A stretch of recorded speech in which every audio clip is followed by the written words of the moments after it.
Prezados amigos e amigas, um bom dia para todos nós. Que Deus, nosso Pai, nos abençoe a todos, que sintamos a Sua presença a nos envolver, a nos acalentar, que também possamos sentir a presença viva do Mestre aqui entre nós, inspirando-nos as reflexões nesta manhã tão agradável, renovando-nos as forças do coração, as esperanças e a fé para a caminhada. Antes de iniciarmos, gostaria de agradecer pelo convite que nos foi feito. É uma imensa alegria podermos retornar a esta casa depois de muitos anos, podendo rever amigos, corações queridos, conhecer a novos, nessa grata alegria na seara do Evangelho, que é a alegria das amizades, o tesouro mais precioso que vamos ajuntando no transcurso do tempo pelos caminhos com Jesus. São os amigos, são os laços, afetos da alma, que, como dizia Jesus a Pedro, são os laços misteriosos que haverão de nos conduzir a Deus. Então, que o Mestre abençoe a todos nós e que o nosso coração se faça receptivo às reflexões que nos serão trazidas aqui nesta manhã, sobretudo pelos nossos benfeitores espirituais. E como temática nesta manhã, nós vamos recorrer a uma grande figura do Espiritismo. Infelizmente, ainda muito desconhecida de tantos em nosso movimento, mas cujas palavras, cujas obras deixaram-nos um legado extremamente valioso, belo, poético, acerca da filosofia libertadora do Espiritismo, do Consolador.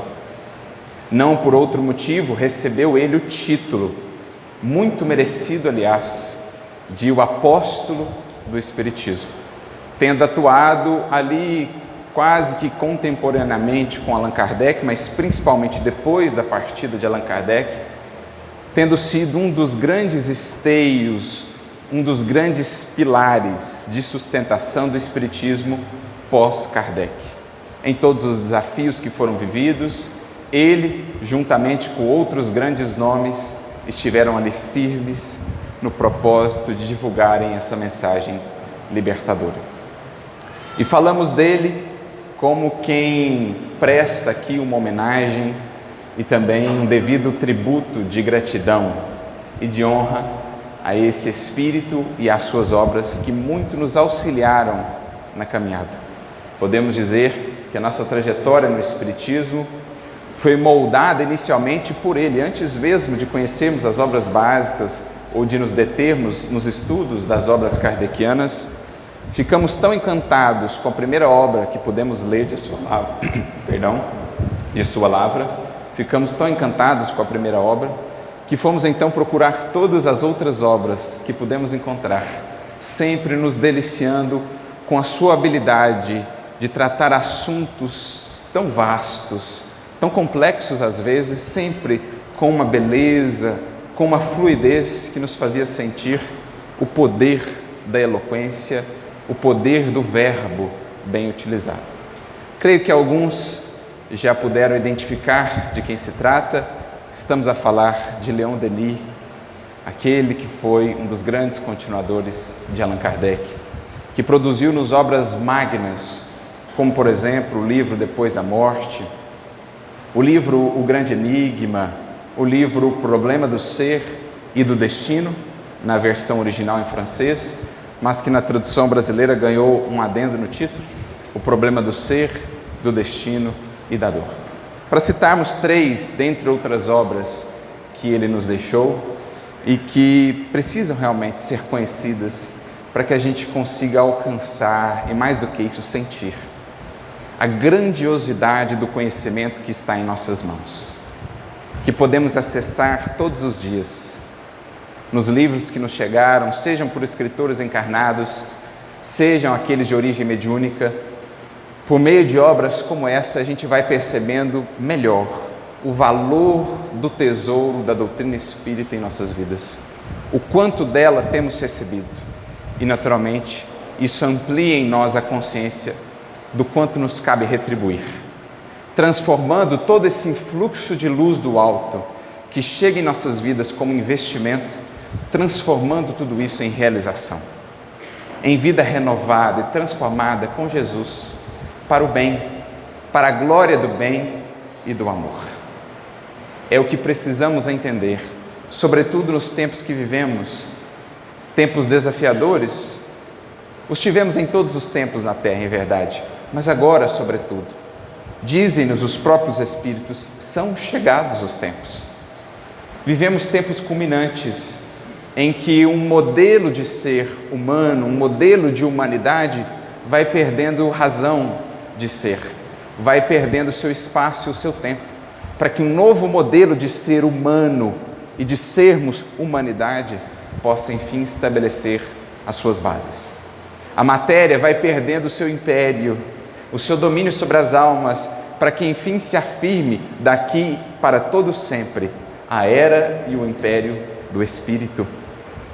E é para isso que precisamos despertar, como obreiros que são chamados à seara, que é imensa, dizia Jesus, mas os ceifeiros ainda são poucos. Os convites, no entanto, seguem sendo espargidos. E as vozes do céu se fizeram ouvir, senão com esse objetivo, reiterar o convite de há séculos, o convite para o banquete do reino, o convite para festas dos céus.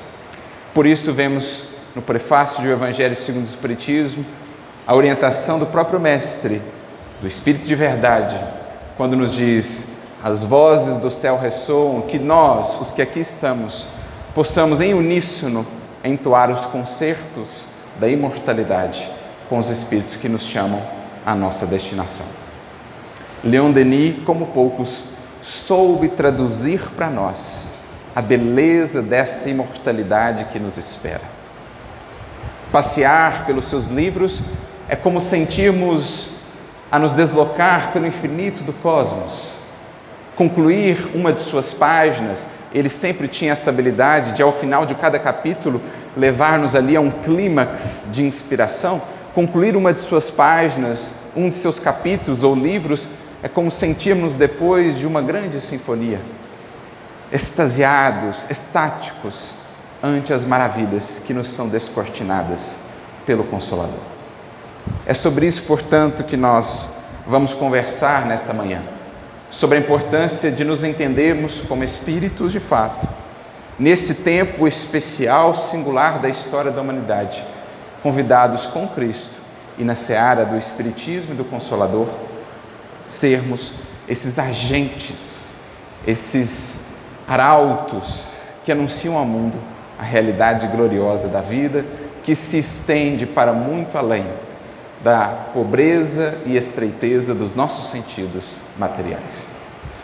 E como base da nossa reflexão, nós escolhemos um trechinho, que foi um trechinho que sempre nos marcou desde a primeira vez em que o lemos. Um trecho que traz uma síntese de alguns atributos, de algumas potencialidades do ser que precisamos aprender a desenvolver no tempo, no espaço, por meio das experiências que a vida vai nos proporcionando.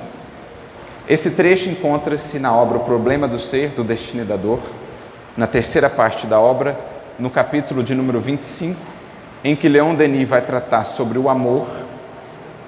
Em determinado momento do capítulo, ele nos diz: todo o poder da alma se resume em 3 palavras: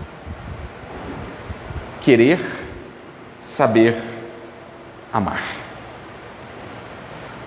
Toda a potencialidade gigantesca que carrega um espírito consigo vai encontrar relações com alguma dessas 3 palavras ou com mais de uma delas. Porque é pelo desenvolvimento dessas 3 potencialidades no tempo que viremos a expressar a natureza divina, a revelar a nossa origem e a nossa destinação. Evoluir, portanto, dentro dos horizontes que o Espiritismo nos ajuda a enxergar, os panoramas que projeta a nossa mente, é esforçar-se no tempo, no espaço, onde as lutas e as experiências para transformar o que por ora é potencialidade em potência realizada, para extrair da semente a árvore, a flor e o fruto. Essas três características ou atributos, poderíamos dizer, nascem com o ser e vão se ensaiando em formas incipientes, em formas primárias, para se revelarem cada vez mais consolidadas, cada vez mais harmonizadas com a lei, à medida que o ser progride.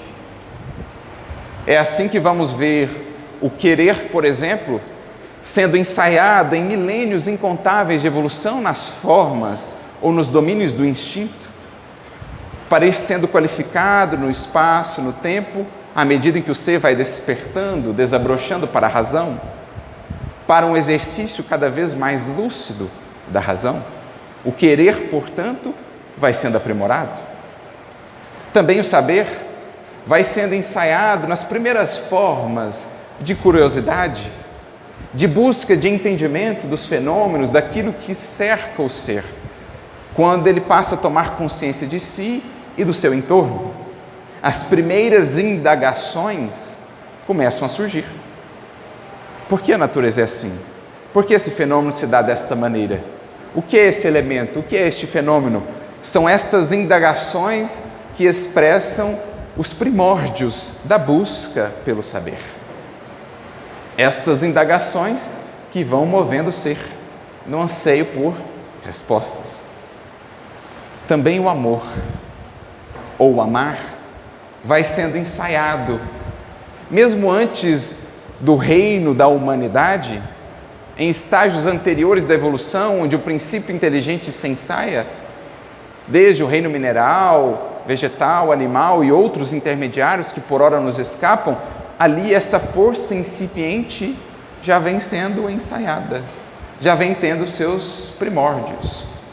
Recordo-me de Vicente de Paulo, em O Livro dos Espíritos, questão de número 888, item A, quando ele nos traz uma consideração, a nosso ver muito bela, porque é uma síntese do processo evolutivo no que diz respeito ao amor. E ele diz assim, que a lei de atração é a lei de amor para a matéria inorgânica, para aquilo que não tem vida propriamente, mas em que já se ensaiam ali os princípios inteligentes.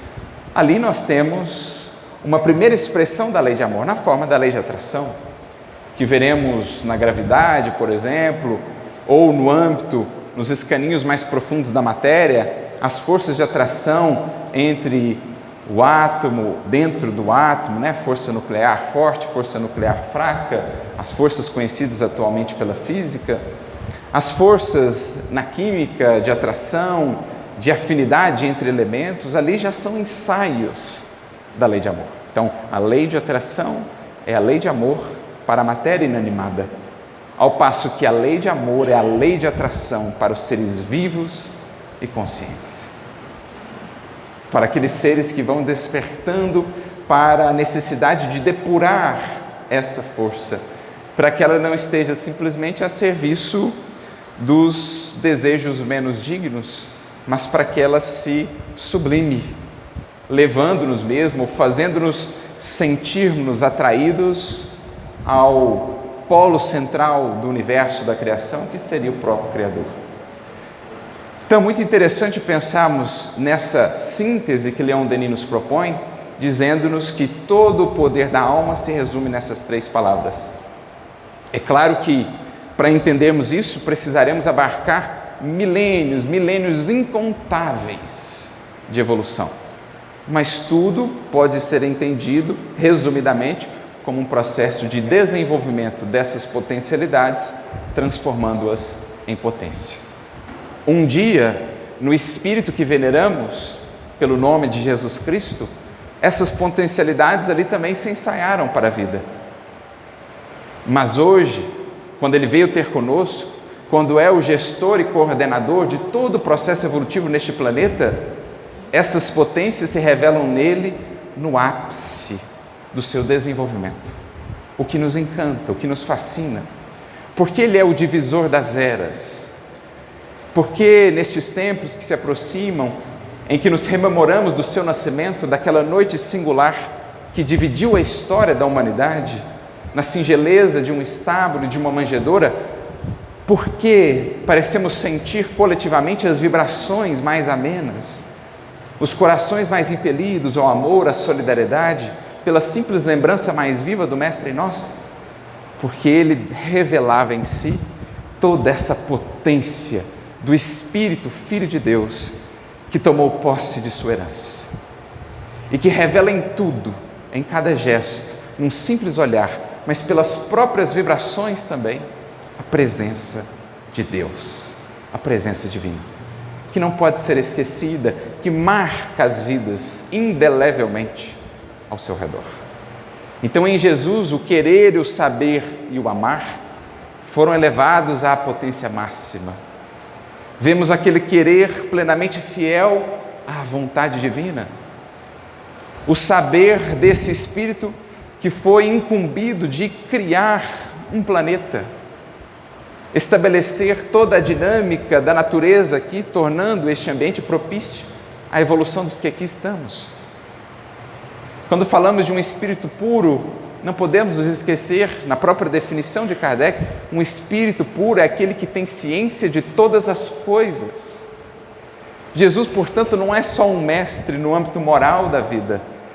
Jesus é um geógrafo por excelência, é um biólogo por excelência, é um químico, é um físico da mais alta estirpe, porque é saber todas as coisas.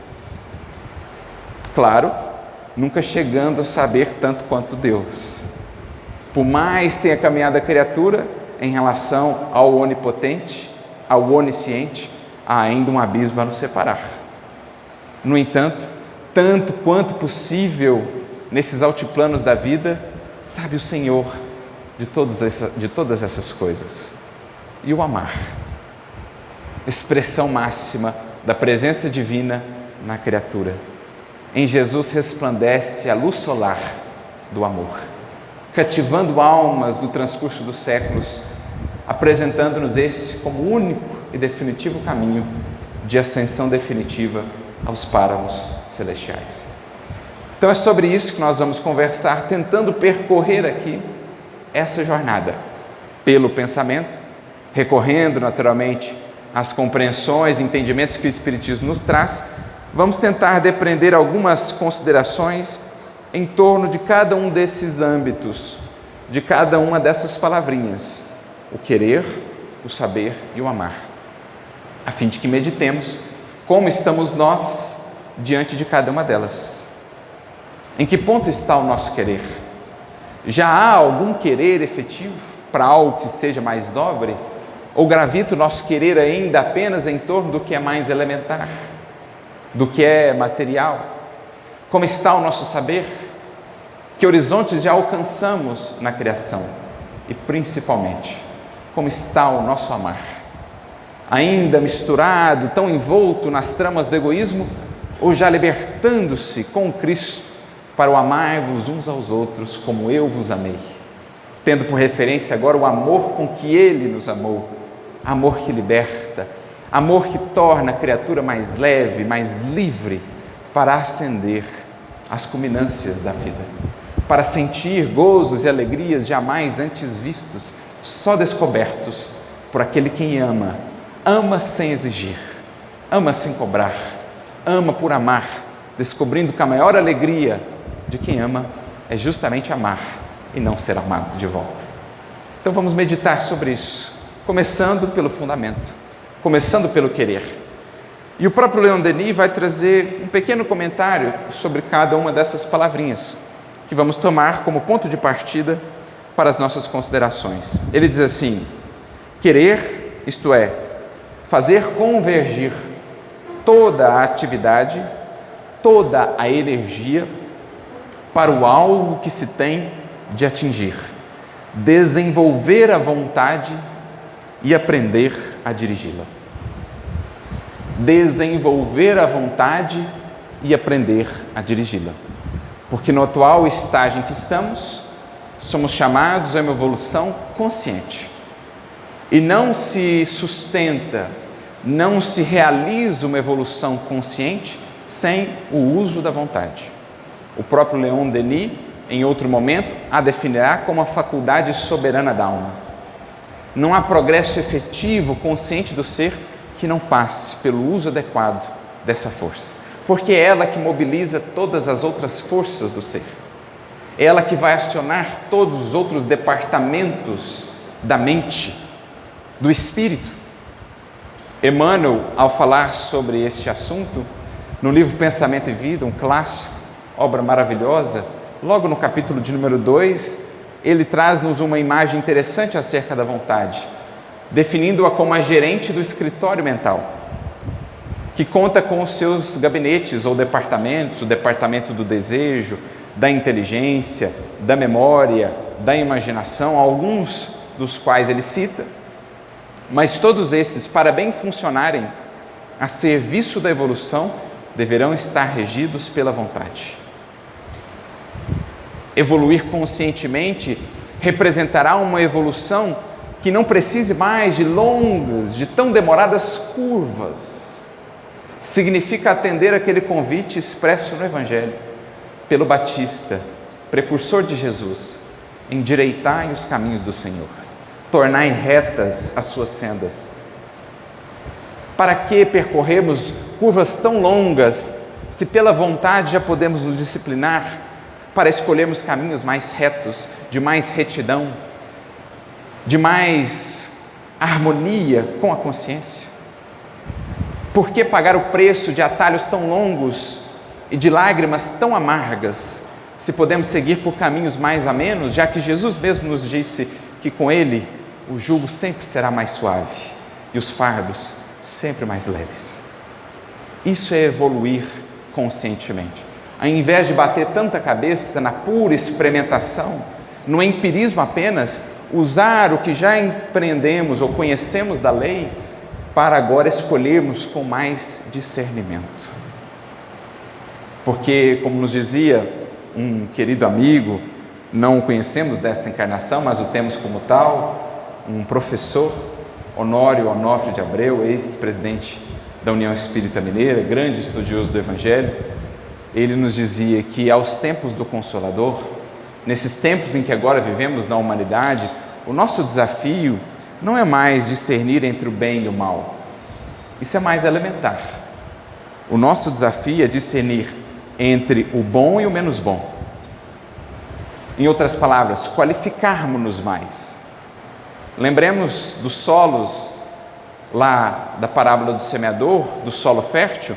Nós temos ali não só um tipo de solo fértil, temos pelo menos 3 tipos de solo fértil. O que dá 30, o que dá 60 e o que dá 100.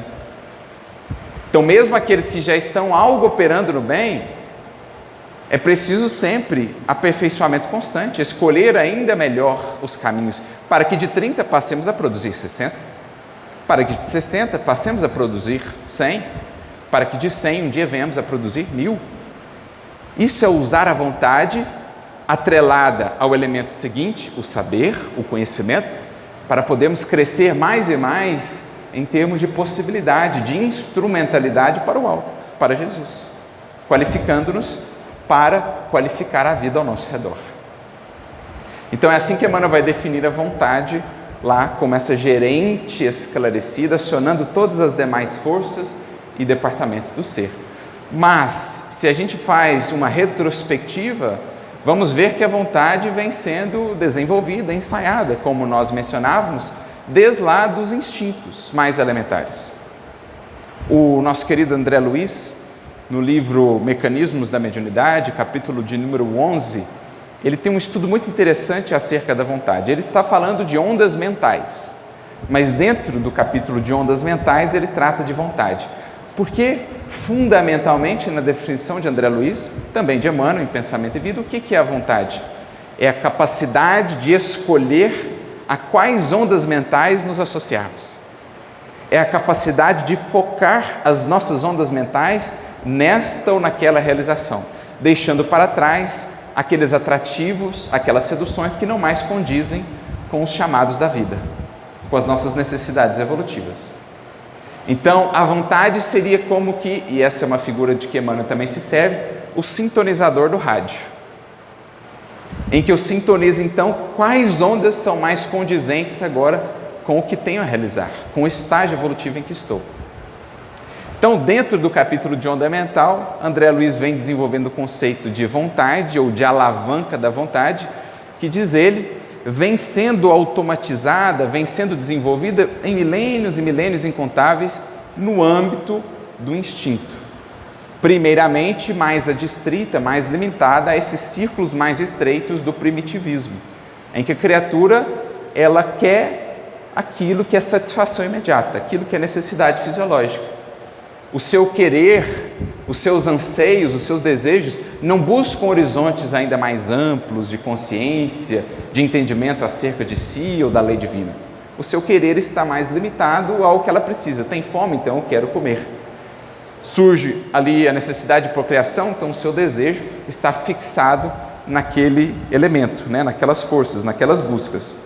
Então, o André Luiz descreve assim, a princípio, a respeito da vontade, adstrita aos círculos angustiosos do primitivismo, a vontade, agarrada ao instinto de preservação, faz do espírito um inveterado monomaníaco do prazer inferior. As palavras de André Luiz são interessantes, Um inveterado monomaníaco do prazer inferior. O que ele quer dizer com monomaníaco?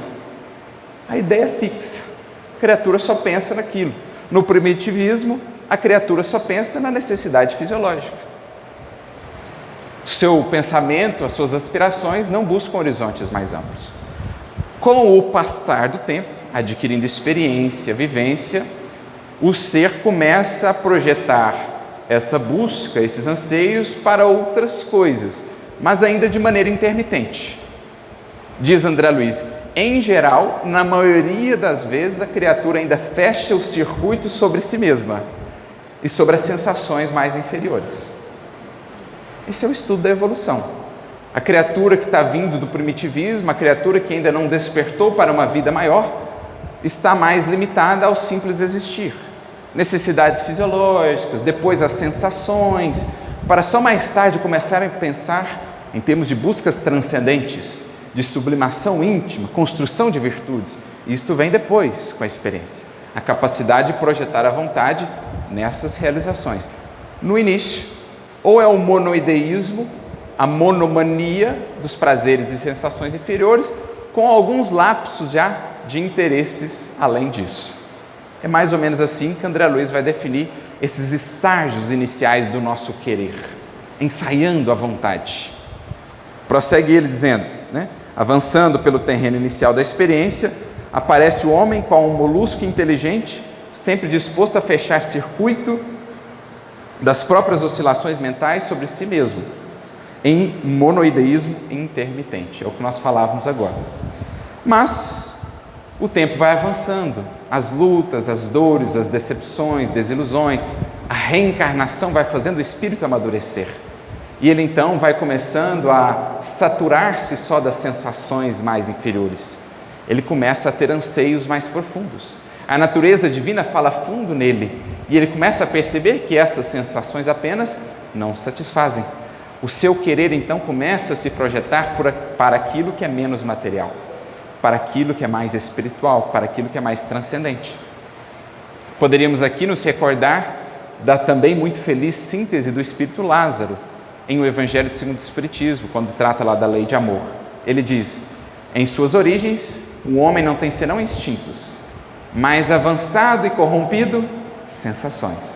Por que mais avançado e corrompido? Porque à medida que avança, o seu querer desabrocha, mas nem sempre o usa adequadamente. Então, na caça de sensações apenas, muitas vezes se corrompe, passa por cima da lei divina, da consciência, colhe desilusões. E é isso que vai fazendo a escolher melhor com o passar do tempo. Então, em suas origens, tem somente instintos. Mais avançado e corrompido, sensações. Mais instruído e purificado, tem sentimentos. Dentre os sentimentos, o amor será a pedra de toque. Será a culminância, a sublimação. Olha como ele conseguiu sintetizar para nós a evolução em uma frase. É isso que nós estamos vendo aqui com André Luiz, que vem destrinchando o assunto. Então ele vai dizendo que, com o passar do tempo, a criatura vai associando essa onda mental por meio da vontade àquilo que sejam as suas buscas, os seus desejos, as suas afinidades, em geral, que diz respeito à matéria, às sensações, mas daqui a pouco ela começa a receber a influência de ondas mais elevadas. O pensamento da espiritualidade, dos benfeitores, começa a encontrar algum espaço de conexão com ela. E é então que, como ele diz, as modificações da escolha vão acompanhando a ascensão do conhecimento.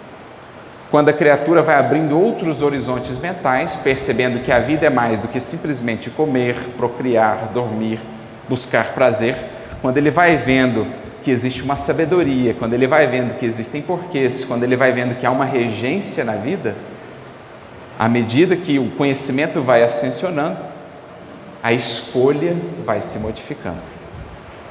Gente, tudo isso são milênios e milênios de evolução, aqui sintetizados, para a gente ver tudo que já foi vivido por nós e para a gente também perceber o quanto nos compete agora agir, usando esse recurso que é o produto de muitos séculos de evolução.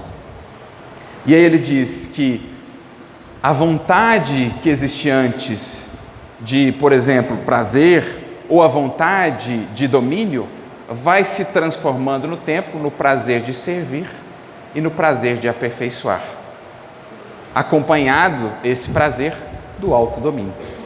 Então, o que antes era o querer único e exclusivamente voltado para o prazer, para o domínio, para a imposição, para a posse, começa a se transformar no tempo para esse prazer de servir, esse prazer de fazer-se melhor, alegrias novas que ele vai descobrindo, e então ele vai atrelando o seu querer a outras buscas, e isso alimenta o seu progredir, porque lembremos-nos de Jesus: onde está o teu tesouro, aí estará o teu coração. Traduzindo, aquilo que você eleger como desejo central da sua vida, como buscas primordiais, aquilo que você mais desejar, é a isso que o seu coração, no tempo, vai te levar. Se a criatura elege o prazer material como tesouro da sua vida, ela até vai alcançá-lo, mas a que preço? Quais as retificações depois? Se ela elege a busca pelo poder a todo custo como meta primordial da sua vida, poderá até alcançá-lo. No entanto, mais uma vez, a que preço? Porque se elege a matéria, o que é da matéria, como busca primordial, vincula o seu coração ao que é material, também a sua felicidade. E a matéria, ela tem um probleminha, ela é impermanente. Tudo que a ela está atrelado surge e passa, ainda que dure alguns anos, alguns séculos, surge e passa. Se você mesmo atrelou, portanto, a sua felicidade ao que surge e passa, qual será a natureza dessa felicidade? Surge e passa. Colheremos desilusões incontáveis por termos vinculado o nosso coração a esse modelo de felicidade.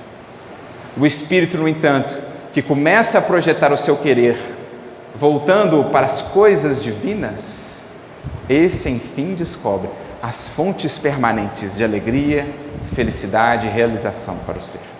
Essa felicidade não há perigo de passar. No tempo, as felicidades que têm por base as coisas do espírito só crescem, só se desenvolvem. E esse é o segredo que o Espiritismo e antes o Evangelho vieram nos ensinar. Jesus orienta a mulher samaritana: dessa água quem beber terá sede novamente, mas da água que eu vos trouxe, quem beber nunca mais terá sede. E qual é a água com que Jesus veio nos saciar? Senão a água desse querer são que vamos aprendendo com Ele, dessa vontade disciplinada, iluminada pela consciência. Qual é essa água senão a água do saber, que sacia a nossa sede de conhecer, de desbravar a vida, a nós mesmos? Qual é essa água, fundamentalmente, senão a água do amor, a única capaz de converter os nossos desertos, bem como os do mundo, em jardins, de alegria e felicidade. Tudo isso nos mananciais do Evangelho. Então essa tem sido a trajetória do querer no tempo. Diamante que vem deixando para trás as gangas, o cascalho dos instintos, para voltar-se agora para a luz divina, buscando refleti-la. Esse é o ensaio, esse é o treino da vontade a que o Espírito é chamado. Por isso os Espíritos nos definirão em o Evangelho segundo o Espiritismo a fé, no capítulo 19, como a vontade de querer. O espírito maduro, o espírito que desenvolve a fé na sua legítima expressão, é aquele que agora quer, mas quer com consciência, quer com maturidade, quer o que Deus quer. Isso é ter fé, é confiar que o querer divino, que a vontade divina é superior às nossas possibilidades, é mais sábio do que a nossa sabedoria. E aí, harmonizarmos a Ele. Isso é o querer. Por isso, Leon Denis assim definiu esse querer como sendo essa capacidade de fazer convergir toda a atividade da alma, toda a energia da alma para o alvo que tem de atingir, para as finalidades, para as culminâncias da vida. E quanto mais avança o ser, mais poderosa é a vontade.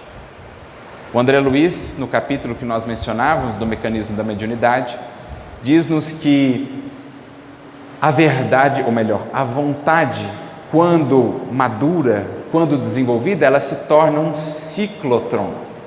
O que é isso? Palavra difícil, um ciclotron. Um ciclotron, na física, na química, é um acelerador de partículas. Os físicos utilizam-se dos ciclotrons para conhecer melhor a matéria, as partículas elementares. Então eles bombardeiam determinados elementos com elétrons, com nêutrons, para que desse choque surjam novas partículas e eles possam estudá-las. Nós temos um imenso acelerador de partículas aqui em Campinas, um dos mais importantes, um dos mais expressivos do mundo. Isso é um ciclotron. Ele bombardeia e quebra. Trazendo isso para o plano do espírito, a vontade firme, ela bombardeia as cristalizações do sentimento, os vícios, os hábitos infelizes. O espírito que tem a vontade firme, não há obstáculo que se anteponha entre ele e o progresso. Quando a gente analisa a vida de um apóstolo Paulo, a gente entende o que é um ciclotron de vontade. Podia vir pedrada, naufrágio, perseguição, chibatada, fome, jejum, fosse o que fosse, aquela vontade sobrepunha-se a tudo aquilo, porque tinha um alvo, tinha um compromisso a realizar, e fez, pela força da vontade. É isso que nós precisamos desenvolver, é isso que conseguiremos, à luz do Cristo, amparados pelo Consolador. Mas o querer pressupõe, para que seja cada vez mais maduro o nosso querer, cada vez melhores as nossas escolhas, pressupõe também um conhecer. Porque eu preciso discernir. O querer é a força, é o desejo que está lá na base e que vai sendo disciplinado, seus excessos vão sendo removidos. É o que Kardec define no Livro dos Espíritos, questões 907 e 908. Os desejos foram colocados em nós, essa força do querer para o bem. Os problemas surgem com os excessos, de onde derivam as paixões. Mas uma vez que a gente vai dominando essa força, a gente precisa também contar com um conhecimento melhor para saber para onde direcionar esse querer. O que eu preciso querer para realmente evoluir? O apóstolo Paulo define isso para nós de maneira muito interessante. Também uma belíssima síntese sobre a evolução. Tudo me é lícito, mas nem tudo me convém. 1 Coríntios 6,12. Não estamos falando de querer, eu posso querer tudo que eu bem entender, tudo me é lícito, posso correr atrás do que eu quiser. Agora, nem tudo me convém. O que me faz entender o que me convém? O conhecimento, a sabedoria. Por isso a gente percebe que o querer e o saber já vão se atrelando, um desenvolvendo o outro. A partir do querer, a criatura começa a buscar o saber, mas o saber começa também a modificar o seu querer, a elevá-lo, a sublimá-lo.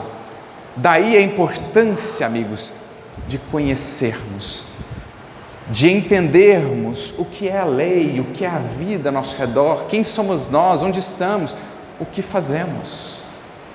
A gente consegue fazer uma leitura mais adequada das circunstâncias da vida, as mensagens, os sinais da vida para nós, expressando a lei divina, começam a ser melhor entendidos, as nuances, e a partir disso eu consigo escolher melhor os meus caminhos. Na penumbra da ignorância, tudo é cinza, tudo é difuso. Não sei se já pararam para pensar nesses termos. Você está num cômodo escuro, tem ali uma penumbra, você não consegue divisar a cor de nada, você não consegue ver detalhe de nada. Acenda, no entanto, uma luz e as cores se mostram, os detalhes se fazem visíveis. Assim em nossa vida, gente. Na penumbra da ignorância, tudo é cinza, tudo é difuso, tudo parece uma coisa só, a gente não vê detalhe, nuance de nada, não percebemos as mensagens ocultas da vida, da natureza, não conseguimos fazer uma leitura adequada das pessoas.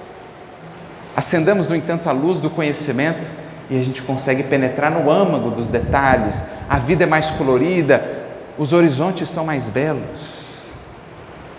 Isso é o que o conhecimento vai fazendo conosco. Não há como construir um horizonte, uma vida nova, mais bela e mais iluminada, sem angariarmos recursos novos para a construção. E é o que o conhecimento nos dá. Eu costumo pensar numa outra metáfora também, em termos de uma pintura, por exemplo. Pensemos num artista convidado a fazer um quadro, a realizar uma pintura. Mas imaginemos que na sua paleta de cores, de tintas, ele só conta com uma cor. Por mais hábil seja o artista, a pintura vai ser sempre limitada, porque ele conta com uma cor. Acrescentemos, no entanto, mais uma, mais duas, mais três, mais 10 cores. A pintura ganha detalhes, ganha em nuances, ganha em colorações, ganha em beleza. Entendamos essa pintura como sendo a nossa vida de amanhã e o pintor como sendo nós outros, as tintas, os conhecimentos adquiridos. Se vivemos na limitação da ignorância, com uma tinta apenas, a vida nova que podemos construir será sempre limitada. No entanto, se lançamos mão de várias tintas e de várias cores, o quadro de nossa vida amanhã será cada vez mais belo, cada vez mais inspirador. Nos mesmos termos, um escritor, se conhecesse apenas algumas poucas palavras, suas obras seriam limitadas em possibilidades. No entanto, se ele expande o seu vocabulário, ele consegue construir imagens mais belas por meio dos seus textos, consegue tornar-se mais eloquente, descrever com mais detalhe, mais beleza dentro de sua obra. Assim o Espírito, enquanto pintor, enquanto escritor do seu destino e da sua vida. Conhecer é trazer mais tintas para a nossa paleta, mais palavras para a nossa escrita, mais beleza, mais cor à obra que temos a escrever, a principal de todas as obras, a da nossa própria vida. Então, conhecer é libertar-se, é ter mais referência de como escolher, porque não adianta ter somente a força do querer, sem saber como orientá-la. Esse, aliás, é o papel da vontade, que é a gerência esclarecida e vigilante do gabinete mental de Emmanuel. Olha o detalhe, gerência esclarecida. Em outras palavras, para a nossa vontade funcionar mesmo, ela precisa estar esclarecida. Precisamos conhecer para orientar adequadamente as forças do querer, as forças do desejo. Por isso, Emmanuel vai nos dizer, numa obra muito interessante, parceria entre ele e André Luiz, chamada Estude e Viva. Pensemos no título, Estude e Viva. O que querem eles nos dizer? Que sem estudarmos, não descobriremos ainda o que é viver. Poderemos estar a existir no mundo, mas a vida, diz-nos também Emmanuel, é experiência digna da imortalidade. Só descobre o que é a vida, o que é o viver, quem percebe a magnitude do que acontece ao seu redor. quem percebe a perfeição das leis que regem a vida e os nossos destinos, quem percebe ou quem compreende o que o espera para muito além do túmulo ou aqui da matéria. Só esse é quem passa a viver, quem projeta o seu pensar para além da limitação do aqui e do agora e consegue alcançar o domínio da imortalidade. Esse é quem vai descobrindo a vida. Por isso Jesus veio falar a nós, os que aparentemente estávamos vivos: eu vim para que vocês tenham vida e a tenham em abundância, porque quem conhece com Cristo conhece cada vez mais a grandeza da vida, cada vez mais os detalhes de beleza, que são todos eles sinais de amor e da presença divina junto de nós.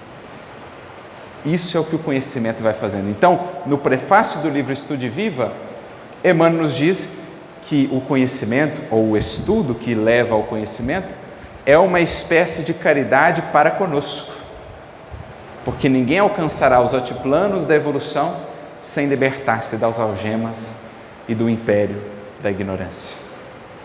Investamos, portanto, no conhecimento que o mundo nos proporciona através das suas ciências, mas principalmente no conhecimento que a ciência do infinito nos vem trazer.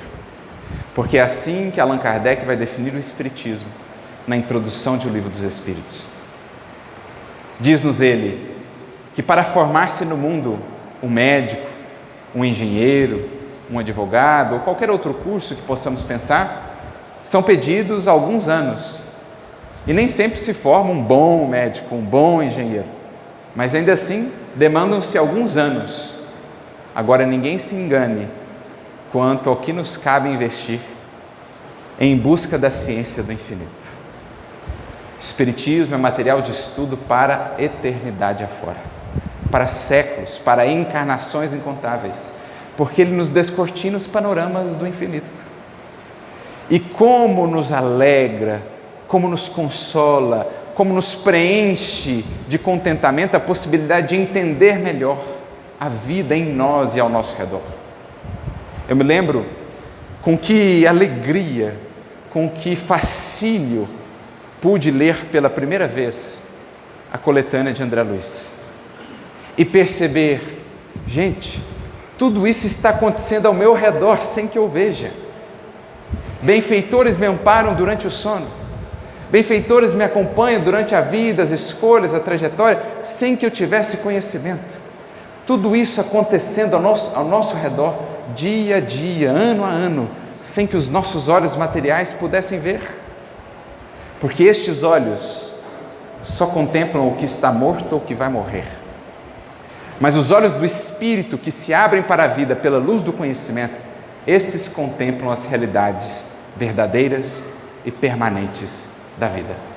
Esses conseguem divisar os alvos e objetivos maiores da vida. Daí a importância de conhecer, de saber, para melhor escolher, para melhor agir. Porque, naturalmente, o querer e o saber são forças ainda em potencial, mas a vida pede realização. A partir do saber, usando o querer, vamos ser chamados a realizar. Mas é preciso que o nosso querer se desenvolva como saber para que o realizar seja cada vez melhor, mais condizente com a proposta do Evangelho. Por isso, disse-nos Jesus, e disso não podemos nos esquecer: nem só de pão viverá o homem, mas de toda palavra que sai da boca de Deus. O que Jesus quer dizer com isso? O que é a palavra que sai da boca de Deus? São as leis por Ele estabelecidas, são os seus desígnios, é a sabedoria divina, é a verdade. O Espírito que se reconhece como tal e que não se identifica mais como um simples corpo ou uma simples personalidade no mundo, ele passa a ter fome de conhecimento da lei divina, do Criador, da verdade. Ele passa a ter fome de luz, porque a luz é para o Espírito o que o pão é para o corpo. Feliz aqueles que já têm fome de luz, porque em Jesus a encontrarão a saciedade, porque Ele mesmo diz ser a luz do mundo e o pão que desce dos céus e dá vida ao mundo, dá vida a cada um de nós. Para que descobramos, portanto, amigos, o que é viver, estudemos, libertemos-nos das faixas da ignorância, e então a vida ganhará aos nossos olhos um novo sentido, um novo colorido. Se antes nos faltavam estímulos, motivos, ideais, propósitos, com conhecimento espírita, com conhecimento do Evangelho, motivos não faltarão para avançarmos, para realizarmos, para buscarmos descobrir o que está reservado. Por isso nos diz Emmanuel, no capítulo 48 do livro Caminho, Verdade e Vida, que o conhecimento com Jesus é a claridade transformadora da vida, ajudando-nos a entender a mensagem viva de cada ser e a significação de cada coisa no caminho infinito. Olha que bonito! A claridade que se acende em uma alma com Cristo é a claridade transformadora dos nossos destinos, ajudando-nos a ver a mensagem de cada vida que Deus colocou junto da nossa, de cada destino que Deus entrelaçou ao nosso, e a significação de cada coisa, de cada experiência, de cada luta, de cada dor. Aí haverão motivos de sobra para sentirmos-nos consolados, para sentirmos-nos amparados e motivados a não desistir. O conhecimento tem ou fornece as bases, diz-nos Kardec. O conhecimento lúcido da vida e da criação são as bases da consolação que o Espiritismo nos propõe. Por isso, o saber, como segundo elemento, assim definido por Leon Denis: saber, porque sem o estudo profundo, sem o conhecimento das coisas e das leis, o pensamento e a vontade podem se transviar no meio das forças que procuram conquistar e dos elementos que aspiram governar.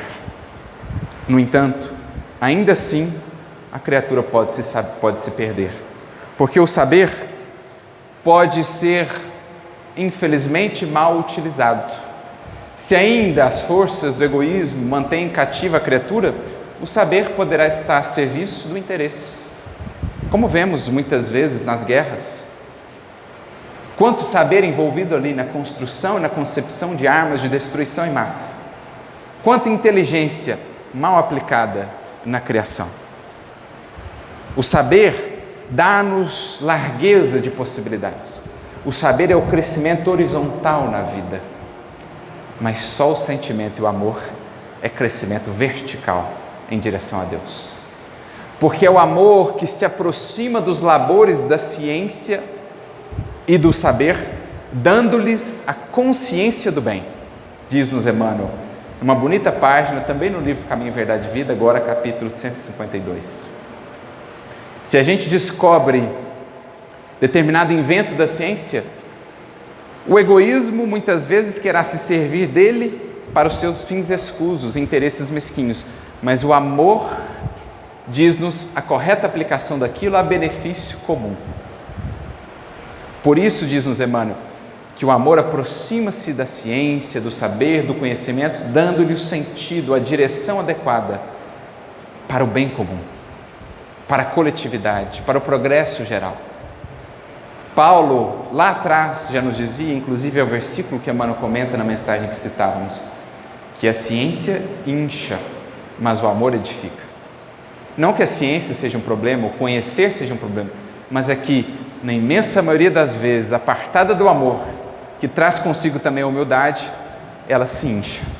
O saber se infla, a criatura se julga muito acima das demais, fazendo-se indiferente às dores, à sorte dos seus irmãos.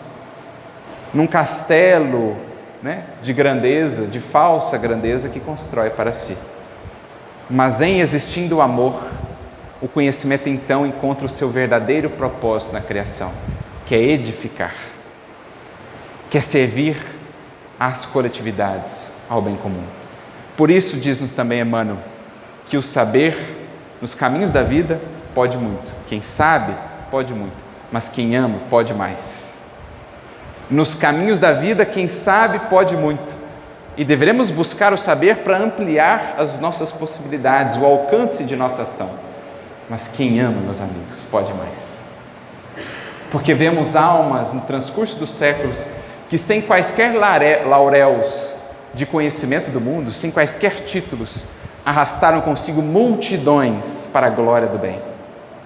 Está aí um Chico Xavier a nos afirmar a força poderosíssima do amor.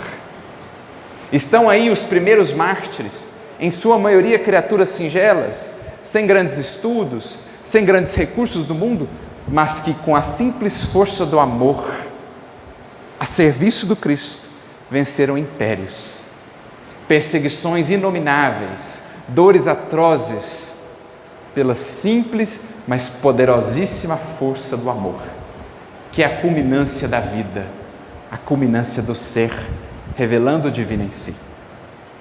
Por isso Lázaro, mais uma vez, na mensagem já citada sobre a lei de amor, falando a respeito de Jesus, que é a expressão máxima e mais viva do amor para o mundo, para todos sempre, diz-nos lá o Espírito Lázaro, quando Jesus pronunciou essa divina palavra, amor, os povos se estremeceram e os mártires, ébrios de esperança, desceram aos circos. Que momentos luminosos, meus amigos, da história da humanidade. Quando, naqueles mesmos circos, onde gladiadores outrora lutavam entre si até a morte, onde aqueles que ali iriam morrer nas batalhas sangrentas com feras ou com outros seres humanos, voltavam-se para César e diziam então constrangidos, Ave César, os que vão morrer te saúdam e glorificam. O mundo pôde então ouvir daqueles que também morreriam, mas agora não mais constrangidos, não mais temerosos, porque a vida se expandia para além do túmulo, diziam eles, Ave Cristo, os que vão viver para sempre te saúdam e te glorificam. A entrarem cantando nos circos, ante as feras, por quê? Inebriados, embriagados pelo amor que em Jesus sentiam, que de Jesus os inundava, produzindo as mais belas cenas que a humanidade já pôde ver.